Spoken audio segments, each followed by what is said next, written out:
Hello, neighbors, and welcome back to the neighborhood. I am Squealer D, and I am back again.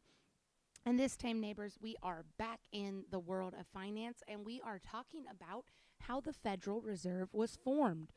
I'm going to do a quick overview. Nothing wild, guys. We're not going to do any um, we're not going to count on the Washington Post or somebody who leans one way, right or left, but we're going to read Investopedia from an investment standpoint, and we are going to look at a couple things, alrighty? We also have Wikipedia here, our friend, and you know that you can't get away from the truth on Wikipedia. So this article was updated in March of 2023. It's by Andrew Beatty, Erica Rasher, and Susan Kivelhog. That's who fact-checked it, reviewed it, and wrote it. So we're going to jump right in because it's a little bit lengthy, guys. The Federal Reserve was formed way back in 1913, and they pretty much started acting in 1907. So we are going to read the history. The Federal Reserve is widely considered to be one of the most important financial institutions in the world. The Fed can either be a benign help or a cantankerous challenge, and its style is usually a function of the Federal Reserve's Board of Governors. Its monetary policy decisions can send waves through not only the U.S. markets, but also the world. And that is why it is important we understand this, guys. The Fed, it affects the world. So even if you leave the United States, the Fed still affects you, okay? So in this article, we will look at the formation of the Federal Reserve and follow its history as it riles the market and then turns it around and sends it to new highs. And I can tell that this article is biased because I don't think we're at new highs personally, but I mean, let's see their take. Key takeaways. Despite early attempts in the U.S. after the Revolutionary War to form a central bank by Alexander Hamilton, these efforts failed due to political unfeasibility. After the Panic of 1907 and at the urging of J.P. Morgan and other prominent financiers, Congress eventually formed the Federal Reserve Act in 1913, establishing the Fed as America's central bank. So, what I don't get though is if it was unfeasible in 1900, let's say, in 1907 they had a panic, right? It was called the Panic of 1907. It was kind of like the Great Depression, but it was before the Great Depression. And they actually made a move in 1907. J.P. Morgan got together a bunch of people and put $25 million together as a backing. It wasn't the Fed, but it was backed by bankers, and he made them do it. And then in 1913, that helped them establish the actual Fed because they didn't want J.P. Morgan, one man, taking care of the country, which I kind of think he still is, guys. So since then, the Fed has played a crucial role in steering America's monetary policy and staving off economic challenges. But they indeed have not staved off economic challenges, guys. We believe that so that the Fed tells us that they've done that so that they can stay in power, guys. People that are in power want to stay in power, even if they're not right for the country. People in power want to stay in power. Remember that in all ways. If you are in power, you want to stay in power, even if you are not the best person for the position. So in 1913, they established the Fed, and then the Great Depression, guys, was in the 30s to the 40s. So 20 years after the Fed was established, the country went through the Great Depression. So did they actually stave off economic challenges? I do not think they did. The Fed is a lie that they've told to us, and then in every article, they lie to us more. It's crazy. I thought we were going to be able to be non-biased, but they already, this is the Fed talking. The Fed has played a crucial role in steering America's monetary policy and staving off economic challenges. But if you look at a list of recessions in the United States, guys, there was many a recession. Let's see. Let's go up here to the 1900s. These were earlier. So keep on going. Man, there was a lot of recessions. So this was in the early 1900s, guys. There was a recession in 99 to 1900. 1902 to 1904, they were in a recession. There was the Panic of 1907. Then there was the Panic of 1910 to 1911. There was a recession of 1913 to 1914. 1907, the Panic of 1907, it's when J.P. Morgan first started doing his Save the World bit. And there was still the recession of 1913, post-World War recession in 1918. There's the Depression of 1920 to 1921. You guys, the Fed was created, what did you just say? The Fed was created in 1913. You guys see these recessions? 1920, 1918, 1923 to 1924, 1926 to 1927, the Great Depression of 29 to 33, the recession of 37 to 38, the recession of 45, the recession of 49, the recession of 53, the recession of 58, the recession of 60 to 61, the recession of 69 to 70, the recession of 73 to 75. You guys, this means that the Fed hasn't done anything for us. If you look, every 3 years we have a recession. The Great Recession of 07 to 09, 2 years. The COVID recession. We have continually, guys, 2020, 2709, 21, 1991, 1982, 1980, 1975, 1970, 1961, 1958, 1954, 1949, 1945.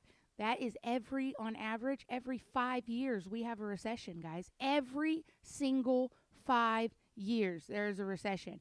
But the Federal Reserve was formed to steer America's monetary policy and stave off economic challenges.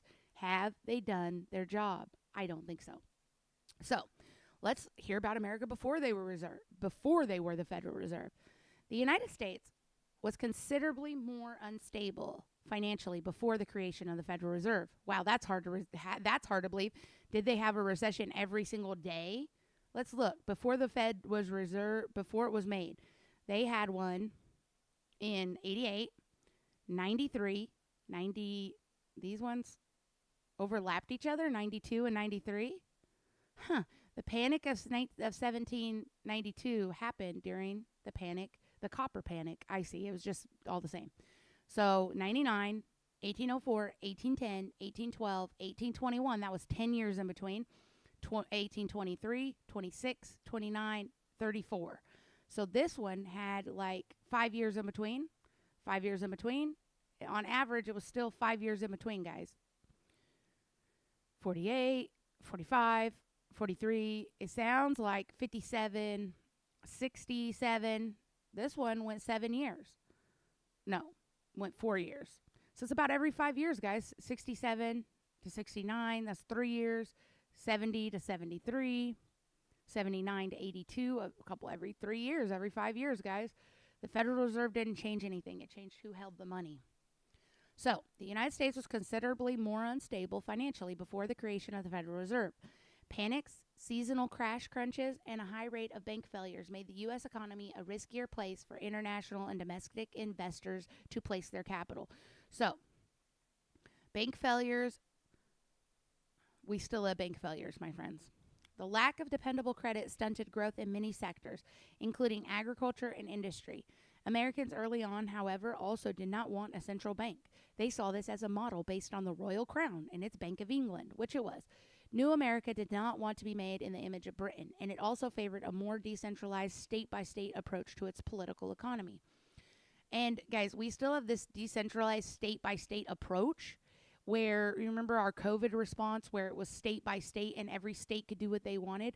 Why should we have a central bank if we do everything else state-by-state? If the central bank isn't going to take care of COVID response, COVID pandemic, then why would we have a state-by-state approach to the COVID pandemic? It doesn't make any sense.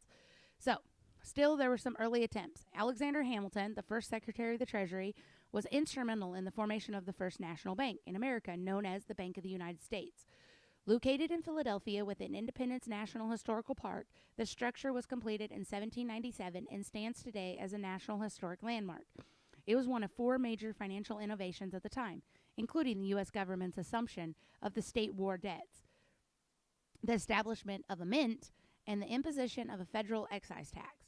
Hamilton's aim with these measures was to establish financial order, national credit, and resolve the issue of fiat currency. However, This attempt at an American central bank was short-lived, and its charter was not renewed.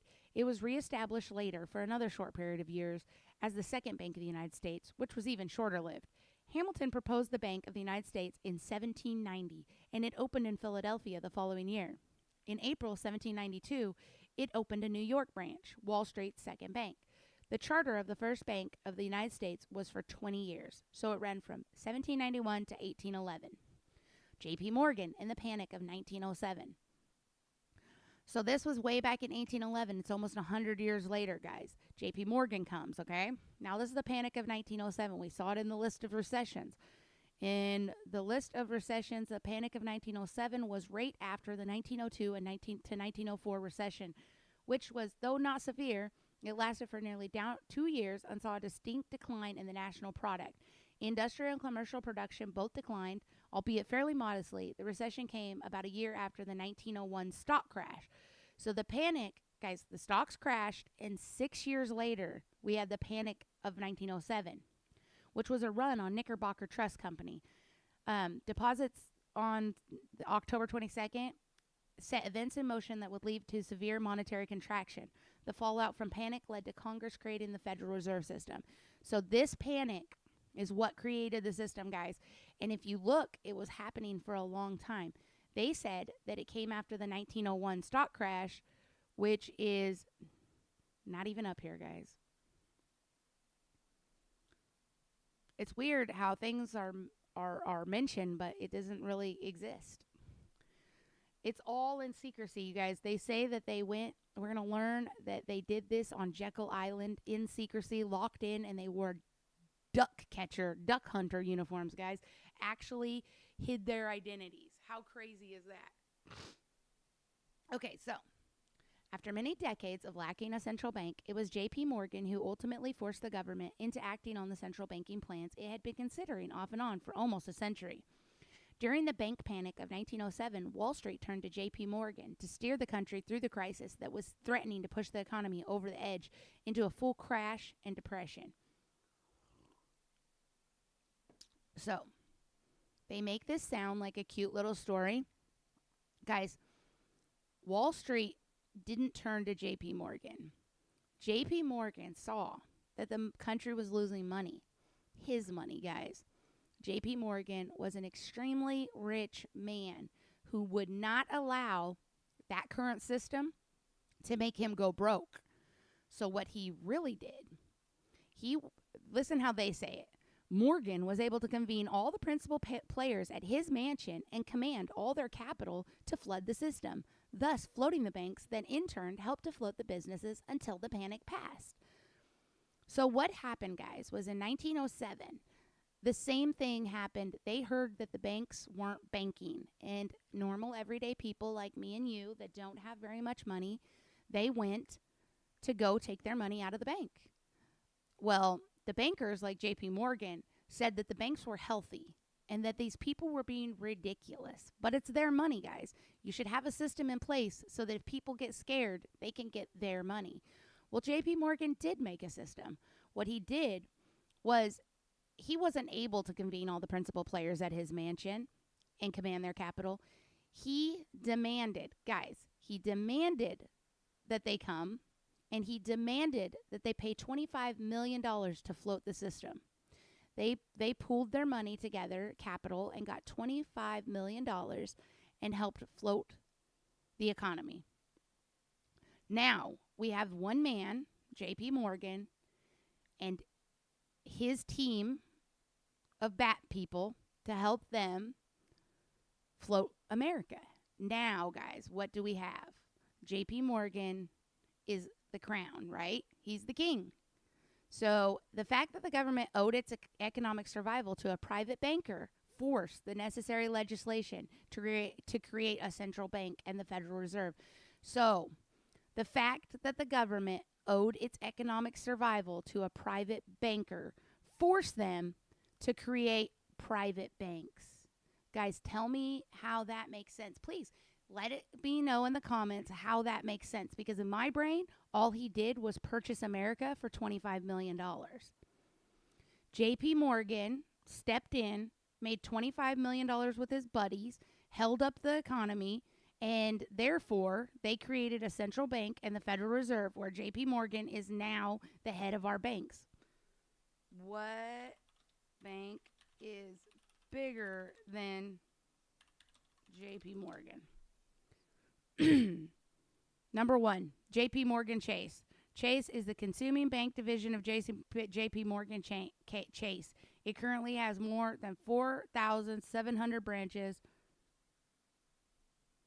Largest bank, JP Morgan Chase, guys. You wonder why JP Morgan Chase is the biggest bank? Because in 1907, JP Morgan himself purchased America's banking. He purchased banking legislation, guys. He was a private banker, and he bought the Federal Reserve for $25 million. Learning from Europe. In the years between 1907 and 1913, the top bankers and government officials in the U.S. formed the National Monetary Commission and traveled to Europe to see how the banking was handled there. Guys, they know how the banking was handled there.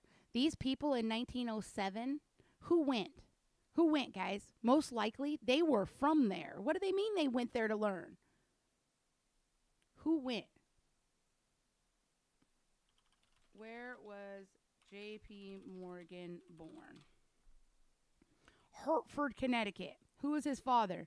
Junius Spencer Morgan. Hey, he got the same last name as me. Who's Junius Spencer Morgan? That's a name, huh? Junius Spencer. Come here, boy. That's a nice name. So Junius was born in 1813. Where is he from? He rests in Cedar Hill Cemetery. John Pierpont. J.P. Morgan's middle name is Pierpont. That's a nice middle name. Who has a name like John Pierpont? Ha ha ha ha. Junius was born in Holyoke, Massachusetts, but he died in Monte Carlo, Monaco. Where's he really from, guys? Says he was born in Massachusetts, but I don't know. There he is, J.P. Morgan. That's him. Where's Juliet Pierpont? Oh, that must be J.P. Morgan. Pierpont must be his mother's last name, because Juliet Pierpont, that must be a last name, not a middle name. I was like, dang. They be giving their kids cool last names. Junius Spencer Morgan is dead. Man, they just put that right on the front, huh? He was only 68 years old when he died. Look at that. This guy was 68? Look at it. Right here. Junius Spencer Morgan is dead. Man, they just put it out there like that, huh?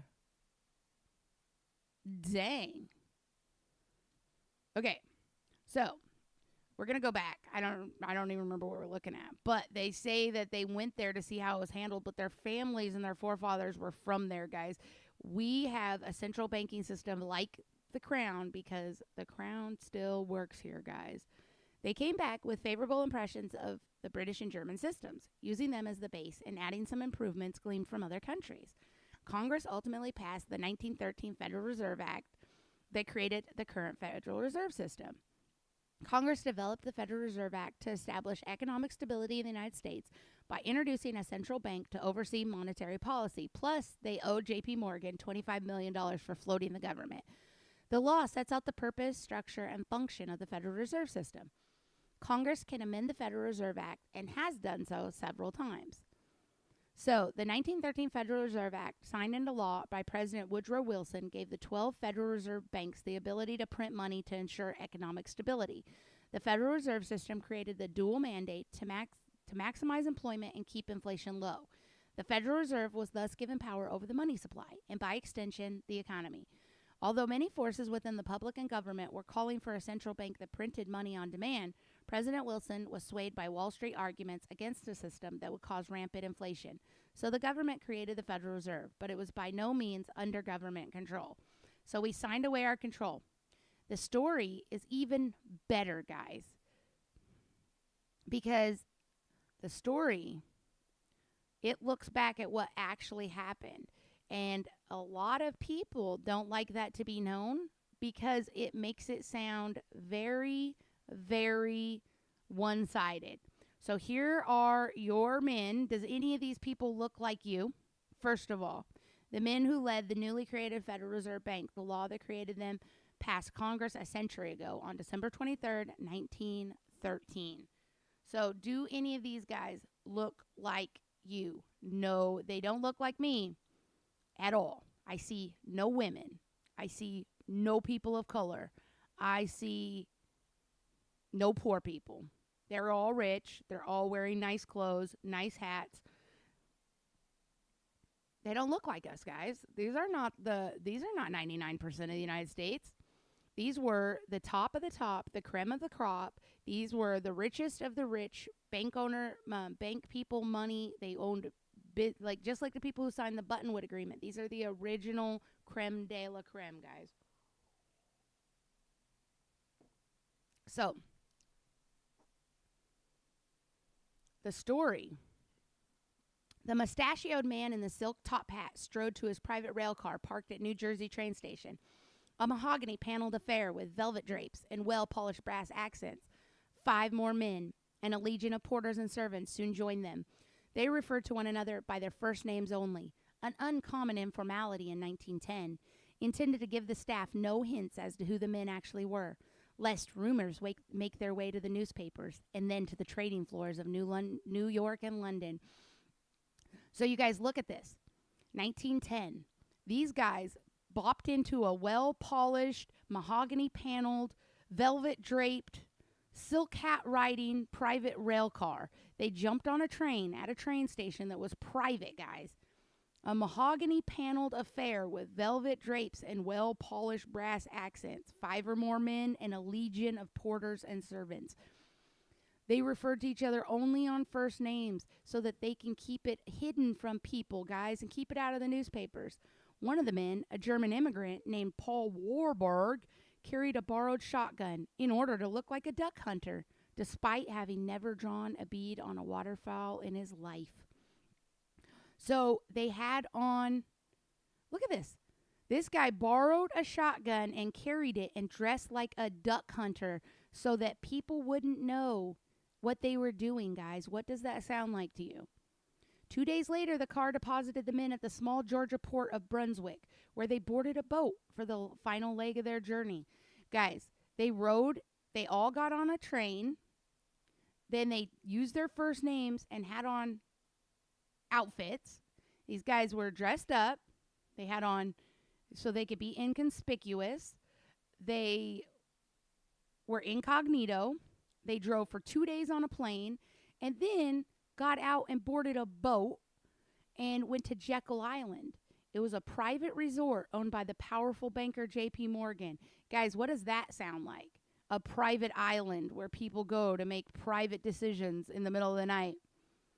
To me, I'm not calling J.P. Morgan anything, but to me it sounds like Epstein Island. So I'm just throwing that out there for everybody. So it was a refuge on the Atlantic where they could get away from the cold New York winter. Their host, the man in the silk top hat, was Nelson Aldrich, one of the most powerful senators of the day, a lawmaker who lorded over the nation's financial matters. For 9 days, working all day and into the night, the 6 men debated how to reform the U.S. banking and monetary systems, trying to find a way to make this nation just finding its footing on the global stage less subject to the kind of financial collapses that had seemingly been conquered in Western Europe. Secrecy was paramount. Discovery, wrote one attendance later, simply must not happen, or else all our time and effort would have been wasted. Guys, why do they have to do it in secret? Why do people that are above other people always think they have to do things in secret? You want to know what I do in secret? Bad things, guys. Bad things. Things that you do in secret so nobody sees are usually a surprise, right? This was not a surprise, guys. It didn't bring us anything great. We had the Great Depression after this, so it wasn't anything special. So if it were to be exposed publicly that our particular group had got together and written a banking bill, that bill would have no chance whatsoever of passage by Congress. So they tricked Congress into who wrote the bill? Is that what they did? For decades afterwards, the most powerful men in America, finance referred to one another as part of the First Name Club because they jumped on that secret little train and they went and wrote a bill and then they lied to Congress about who wrote it. First Name Club, so that they wouldn't be known. Paul, Harry, Frank, and the others were part of a small group that in those 9 days invented the Federal Reserve System. Guys, why, and why do we let men, first of all, no women were in there and no colored people, make something that is still such a powerful part of our country and has had so many? Look at, guys, this is a proof that the Federal Reserve doesn't work. The Great Recession of 2007, the COVID recession, early 2000s recession, early 90s recession, 1981 to 82 recession. This is just since my birth. It's not okay, guys. You know why? Because they didn't make these nine men, they didn't make this for us. Woodrow Wilson didn't make the Federal Reserve for us. He made it for himself. How much money did Woodrow Wilson die with?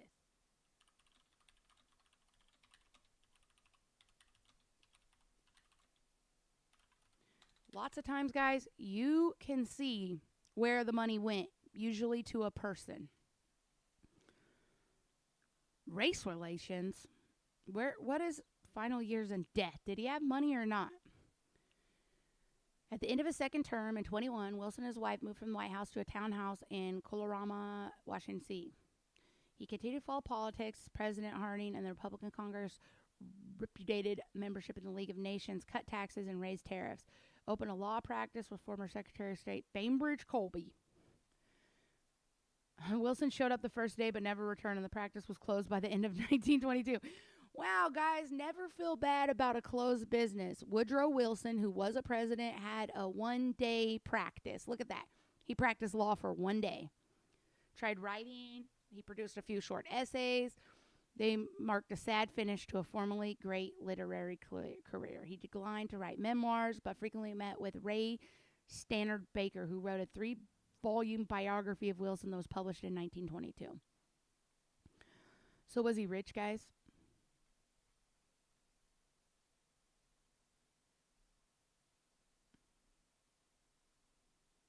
Man, that's hard hitting. This political cartoon in St. Louis, East St. Louis, was a black woman with her children, and I guess that's Woodrow Wilson with his "The world must be made safe for democracy." So that paper says the world must be made safe for democracy, and they said, reads, "Mr. President, why not make America safe for democracy?" And it's got the black children and black mother. Huh. So I'm guessing he didn't have good race relations. I don't know, old Woodrow Wilson. But what about his money? Why don't they say anything about his money? How much money does the Wilsons have? How much did he have when he died? We should be able to see this kind of stuff, guys. We should be able to see how much people have. You know? He died at 67. Man, people die young. I just want to know if he was rich. Was Woodrow Wilson rich? This is before. I want to know after.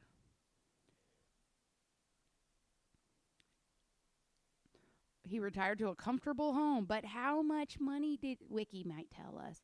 I don't know, man. I don't know. This is ridiculous. Why? Why don't it tell us? We should be able to know how much money people have that did that kind of stuff, like marriage and family. President election, general election, he was the president. Then what did he do? He was a lawyer for 1 day. He didn't have to be a lawyer, guys. He's the one that made the Federal Reserve. You think that he had to, these guys hooked him up. Homeboy J.P. Morgan had $25 million to float the country back in 1907. What is $25 million? What is $25 million from 1907 worth today? $25 million in 1907 is equivalent in purchasing power to about $808 million today. So almost $1 billion, guys. This guy, J.P. Morgan, pulled $1 billion in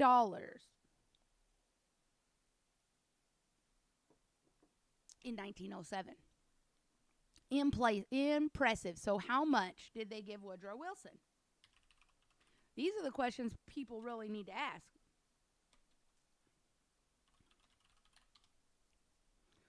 Lists the president's net worth. Donald Trump. 3,000 millions? What? No way.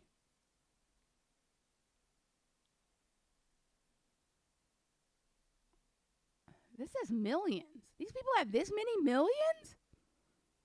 Are you serious? They say Trump has claimed to be worth up to $10 billion. But Forbes estimated his net worth at $3 billion. So this guy says he got no freaking way $10 billion. What is Donald Trump worth today? I can't believe he's worth $10 billion and he lost presidency. This says $2.5 billion. The net worth of Donald Trump is not publicly known. Wow. Donald Trump's a hider. You know what that means? You know what you do when you hide money? You're stealing money. George Washington was rich as heck. Why was George Washington so rich? He's a military officer, guys. We know our military officers aren't rich. Thomas Jefferson was rich too. He was like, I don't know, man. These guys, that's rich.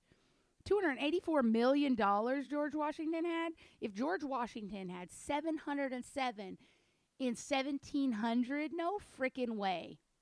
No way. George Washington's net worth. No way. These guys were stealing from us if they were. If George Washington was worth that much, $780,000 to the worth of the average modern American would equate to $594 million. What'd you do for it, George? What did you do for it? One of the wealthiest presidents of the United States. Valuable assets as opposed to cash reserves. So what did he own? Asset rich but cash poor. Yeah, he's really cash poor, guys, because he couldn't sell his stuff. You guys, don't ever listen to anybody say that they're asset rich and cash poor. Assets mean you can get cash. That's retarded. That's the dumbest thing I've ever heard. Oh, his Mount Vernon plantation. I see. He had a plantation with slaves. He did. 2% of the total government budget. 1,800 will. 52,000 acres of land. His Mount Vernon plantation was staffed with 316 slaves, a third of whom Washington owned personally. They farmed tobacco, wheat, corn, flax, and hemp. They shouldn't even be able to list him as a list of presidents who had money. They should list him as a president who made money off the backs of slaves. That's horrible. That is horrible. It's disgusting. Luxury homewares and clothing. That's what he had. Together with lavish foodstuffs he used to entertain his guests. Wow. That's crazy, guys. It's crazy. He was that rich because he owned a plantation with 300 slaves. Of course he was rich. What does Donald Trump do? What kind of slaves did Donald Trump get to make that kind of money? What about Thomas Jefferson? What's Thomas Jefferson's network? How did he get so much money? Jefferson at least was smart, but George Washington had a plantation. Jefferson. We want Thomas, guys. Thomas Jefferson. Justin Jefferson. I don't know who Justin is. Whoa. So, the Federal Reserve System created the dual mandate to maximize employment and keep inflation low, which it didn't. The Federal Reserve was thus given power over the money supply and, by extension, the economy. Although many forces within the public and government were calling for a central bank that printed money on demand, President Wilson was swayed by Wall Street arguments against a system that would cause rampant inflation. So the government created the Federal Reserve, but it was by no means under government control. So how much money did they give Woodrow Wilson to agree with them? The government soon came to regret the freedom it had granted the Federal Reserve, as it stood by during the crash of 1929 and refused to prevent the Great Depression that followed. You guys, my grandmother lived in an orphanage in the Great Depression. And I hate hearing how people talk about the Great Depression and what it was and what it was not. Let me show you these men. You guys see these guys right here? Come on. Look at these guys. It's a big picture. Where is it? This right here is the Great Depression, you guys. You see these men with hats, coats, suits, shoes? You know what they don't have? They're not bums, guys. These guys are not bums, but they're in line for free coffee and donuts for the unemployed, because this is what the Great Depression did. The Great Depression caused my grandmother, who wasn't an alcoholic, to become an alcoholic and leave, or my great-grandmother, and leave my grandmother in an orphanage, guys. They allowed that to happen.